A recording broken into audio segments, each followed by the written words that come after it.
Dennis asked me if I would do the Don Giovanni for the 2011-12 season. It's the final production of the season.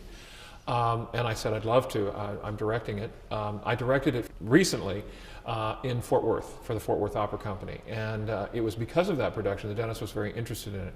What we did was we made a somewhat seamless production. Don Giovanni always has the problem that because it changes a lot of locales through the piece, it's almost cinematic.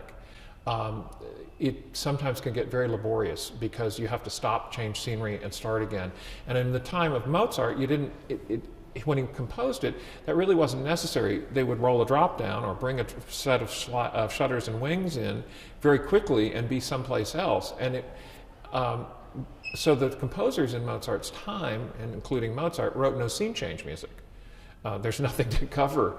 So what I did was I figured out the opera so that it kind of constantly moves, that one scene ends and kind of is working its way off stage as another scene is coming in, and the pieces that you need for that scene are flying in, and some things are coming in this way. It's Keith Brumley's set from Kansas City, and it adapted well to what I wanted to do with it. Keith had designed it a while ago, not really for this kind of production at all. But it just, the way he designed it, lent itself perfectly to what we wanted to do. And so we were able to do it. And it means that you can do the whole show. You don't have to cut it to ribbons, which is usually what happens with Don Giovanni. And that's a shame, because it's a fascinating piece.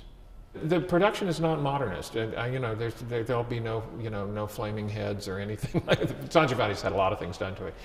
It's very traditional. It was a very traditional time period. Spain, all of those kinds of things, purposely, because I think it's a much more romantic story and a much more interesting story that way. I think one of the things that I look for in the piece is the relationships between Don Giovanni and Leporello, the relationships between Donna Anna and Don Ottavio. I think those are incredibly important in this piece. And Donna Elvira. Donna Elvira is often played as this mad woman. She's not mad at all. She's desperately in love with the wrong man. And at the moment she was seduced by Don Giovanni, he was in love with her. One of the things I always feel about Don Giovanni is that he is in love with the moment. And when the moment's over, it's over. And he's not sometimes very nice about it. But the Donna Anna, Donna Ottavio thing, I think it's very important that they are actually a couple, that they are actually in love. It adds a dynamic in the piece that sometimes is completely ignored. I think all of those kinds of things are unbelievably important to this. And the fact that Leporello and Don Giovanni, the master-servant thing, is very interesting to me, because in the time period, it was not unusual for the servants to have learned to read and write, and for their masters not to, because they didn't have to.